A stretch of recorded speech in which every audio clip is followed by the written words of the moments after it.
A year ago, Iowa had 284 yards of total offense and was outgained in a win against Utah State 24-14. And I think we all left that game worried even before any of the injury bug hit the Hawkeye offense. And the year before that, we didn't even accumulate 170 total yards of offense in that 7-3 shocker against South Dakota State.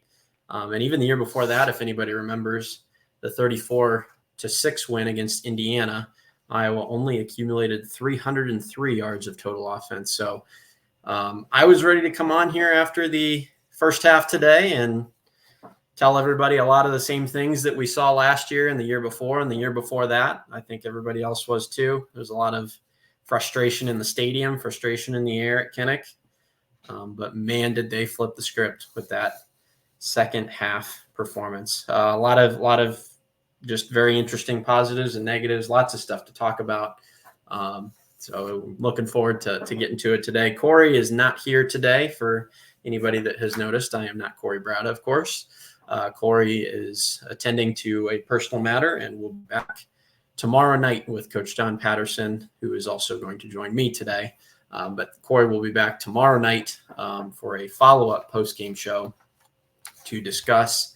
Of course, we are here talking about Iowa and their 40-0 victory against Illinois State this afternoon. RTI Threads player of the game today, freshman wide receiver Reese Vanderzee. 5 receptions, 66 yards, and 2 touchdowns added a spark to the Hawkeyes offense in his debut at Kinnick. Just a very, very solid debut. For anybody that was listening to Corey's reporting during the duration of fall camp, everybody was very, very impressed with this young man the entire way through camp. Obviously, he was the only true freshman to show up on the 2-deep depth chart for week 1 here. And he backed it up with his performance today, a couple of great catches in the end zone, and really just gave Iowa a sort of flair at wide receiver with his size and speed that we have not had in a long, long time. So, and that performance, by the way, as well with the wide receivers, I'm sure everybody saw 3 wide receiving touchdowns. They displayed this on the broadcast a couple of times. 3 wide receiver touchdowns matches the total from last year and actually beats the total from 2022. 3 wide receiver touchdowns in the second half today, 3 wide receiver touchdowns last year, and 2 wide receiver touchdowns in 2022. I am pleased to be joined by the one, the only, some of us know him as the offensive coordinator for Hayden Fry. Others like me know him as an avid golfer, Coach John Patterson. I don't know about the avid golfer part. How are we doing today, Coach? I'm out there, but my game is not on your level. Well, sometimes I wish it was on the level that some other people think it's at. But you were at the game today, I assume. Yes. What were your first thoughts on the game? Obviously, 2 very different halves of football, and a lot of interesting takeaways, I thought, from Tim Luster's debut. Yeah, I was disappointed as you were in the first half, Kyle. It was a struggle to get anything going, especially in the first quarter. I think we had 34 yards offense in quarter number 1, but by halftime we were in the 150s or so. I think we picked up a little more than 100 yards in the second quarter. I think what happened, we simply wore them down on a warm day. We proved beyond any shadow of a doubt that our backups are better than theirs. We played a lot of backups, some of which do not think of themselves as backups. That's for sure. Some of the running backs in particular, of course, they're pretty much interchangeable. They're all very serviceable. Looking at the numbers, Kamari's numbers are not nearly as good. But let's not forget that Kamari's carries were in the first half when Illinois State was a lot fresher and able to put up a better fight. Yeah, absolutely. I was very impressed with their effort in the first half. I know part of that was bad Iowa in the first half, but I have to say credit to Illinois State while they were still fresh. I thought offensively and defensively for an FCS opponent playing on the road in a Big Ten stadium, I was impressed with them. Yeah, they represented themselves very well, and we just warmed down. It's a lot warmer down the field than what people realize. I have to admit, even sitting in my seat, I was more than warm enough. I was uncomfortably warm a little bit in the second half. But anyway, I think good things that came out of the game. I think Kate McNamara regained some confidence with how he can play. Started off very shaky, but then got better as the game went on. A good thing to see, of course, we had receivers that we, up until today, didn't know much about, and in general, they came through. You mentioned Vanderzeen's numbers: 7 targets, 5 catches. I don't remember the 2 incompletes, probably just inaccurate throws. I don't recall that he dropped one. Jacob Gill, 3 targets, 3 catches for 46 yards. And I couldn't help but remember a couple of those were difficult catches. And then we go to the tight ends. Luke Lachey, 8 targets, 6 catches, 63 yards. But here's what I like to see: yards after contact. Lachey with 30 yards out of his 63 yards. Good job. Not showing signs of being unsure of himself after a nasty injury last year. Right. And Ortworth had 2 catches for 31, 6 yards. Ostringa had 3 catches for 25, 17 yards. So they all did a good job of getting the pass down, trying to fight for the extra yardage. In some cases, breaking tackles to be able to produce extra yardage. Yeah, absolutely. Just on that heat too, interestingly, Coach, I remember talking about this a couple of years ago as well when we had the 2021, I think it was, Iowa State game where it was like 105 degrees on the field and it was 90 degrees like in the air. Is there a general rule for how much hotter, especially the kind of fishbowl stadiums are relative to like the actual temperature outside? Is it generally 5 or 10 degrees warmer at the bottom of those fish bowls? I would think for sure down near the turf you can add at least 10 degrees. Yeah, absolutely.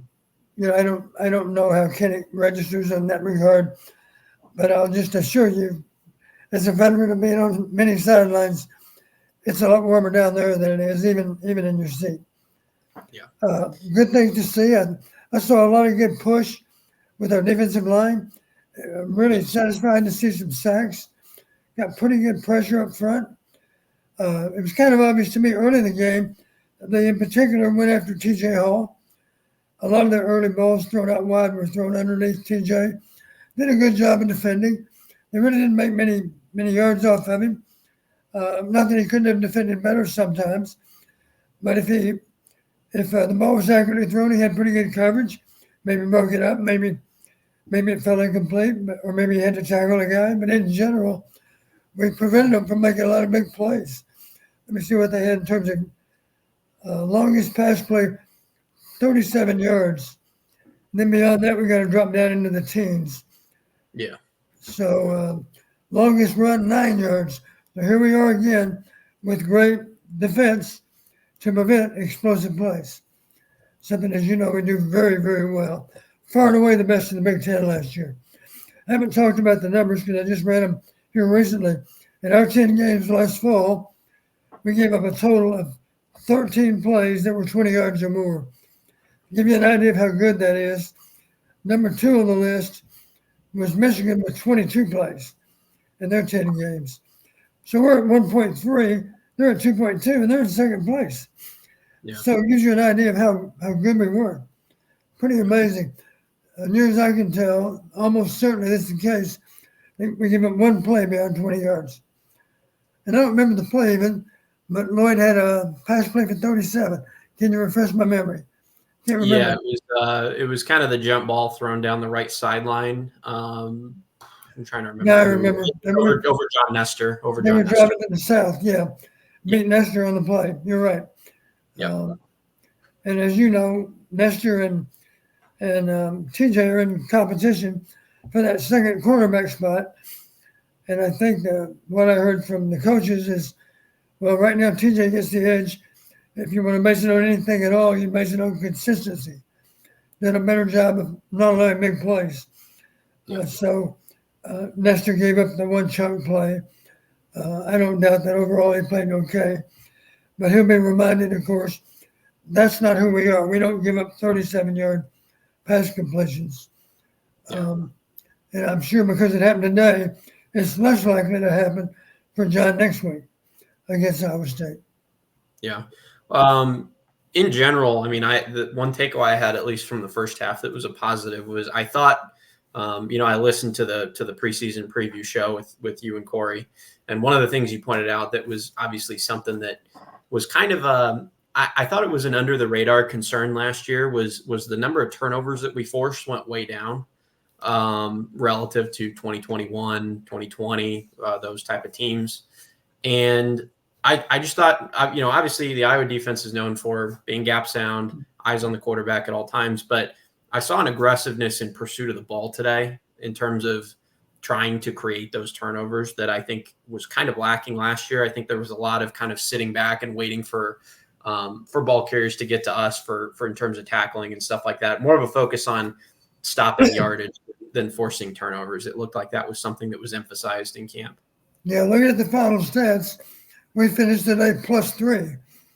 We gained 3 on defense and didn't turn it over once. So that's what you're looking for. Don't beat yourself. To give you an idea about last year, in our 10 conference games, we gained a total of 12 turnovers. At the same time, we turned the ball over 16 times. Too high on offense, not good enough on defense. -4.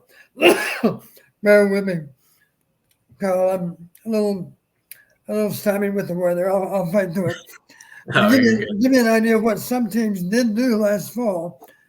This is about as good a numbers as I've ever seen. The Big Ten or elsewhere. Michigan in their 10 games last year forced 20 turnovers. And would you like to guess how many times they turned it over on offense? Probably 3 or 4. 2. Oh my gosh. 20 versus 2. Once every 6 or what? Once every 5 or 6 games, right? Once every 5 games, they turned it over on offense. Just crazy. That's impressive. +18 on 10 games. And here's another one that's equally impressive. Penn State.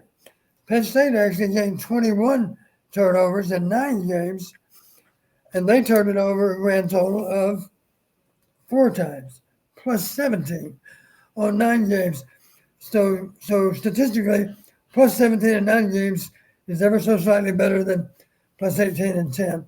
So in terms of final stats, Penn State was first, Michigan was second, but both of them were off the charts good. And that's what we have to aspire to do, because that's how you play winning football. Absolutely. I know the other candidate for RTI Threads Player of the Game today would have been probably Caleb Johnson. Any disagreement on RTI Threads Player of the Game? Anyone else you'd like to throw in that mix? Not really. I guess you could consider our young receiver. It's pretty obvious now if we have 2 receivers on the field, based on the available players today, the favorites were 5 and 15, right? Yeah. Were Gill and our freshman receiver. Yeah. And both those guys gave a good account of themselves. So I don't think they're going to lose their jobs. As you know, Brown comes back next week. And I would imagine if we're out there with 3 wide receivers, I'm assuming right now that Brown would be the 3rd receiver. Don't know that. We don't really know how he's compared during camp. He wasn't available today, so it's kind of hard to know exactly where he sits at this point in time.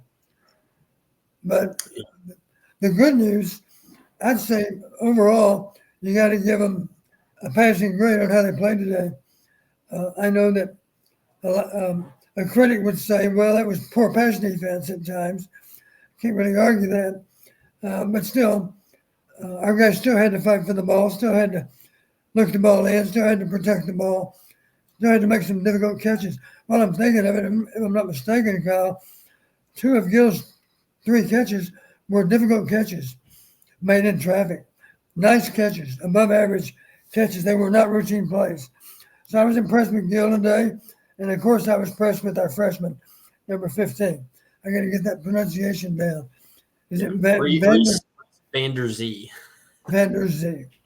Van Der Zee. Yeah, and I think between those two today, I mean, I couldn't agree with you more about Jacob Gill. I thought, sometimes you hear this stuff out of camp, and it's like this guy or that guy is really impressing us. And two of the guys we heard that about were Van Der Zee and Gill, and both of them absolutely validated that today, not just with the stats and the plays that they made, but how they looked. I mean, Jacob Gill looked like a Big Ten wide receiver. Reese Van Der Zee looked like a Big Ten wide receiver, catches in traffic, absorbing hits. Jacob Gill took a couple huge hits in the third quarter. Yeah. On the slant route for the first down. He just gets absolutely crushed by the linebacker, holds onto the ball and bounces right back up. That's a Big Ten play. Yep. Very true. I was absolutely impressed with those. And to throw another name, I saw another name in the chat there that I probably should mention. Aaron Graves for player of the game as well. He would have had a shout in there as well. 3 tackles for loss today. All 3 of them were sacks. 3 sacks in a game obviously is quite a feat. Not to mention the fumble recovery that he had in the first half as well. That's all true. An impressive game on his part. Yeah, 3 sacks for -9, 4 total tackles, but 3 of them, of course, were the best of all. Tackles for minus yardage on passing downs, of course. We did a good job. Here's another plus for our defense. Did a good job in general of getting off the field.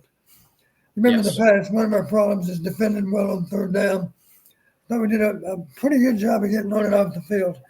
As a result of that, defense didn't have as many snaps.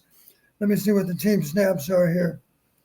I can tell you from the ESPN stat sheet, Illinois State was 4 of 15 on third down and 0 of 2 on fourth down, so 4 of 17 on critical downs.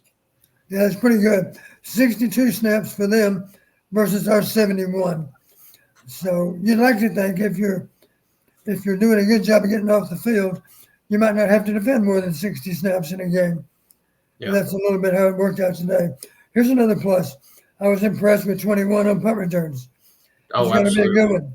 He is a little bit of Tim Dwight.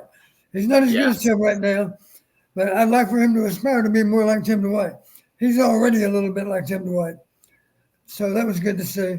I will admit, at times he had a line drive punt that was an easy ball to take advantage of, but still he runs hard. He's explosive.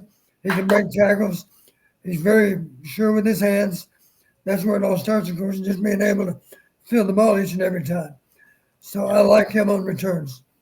Yeah, absolutely. And that was one of the holes that were to be filled after the departure of one Cooper DeJean.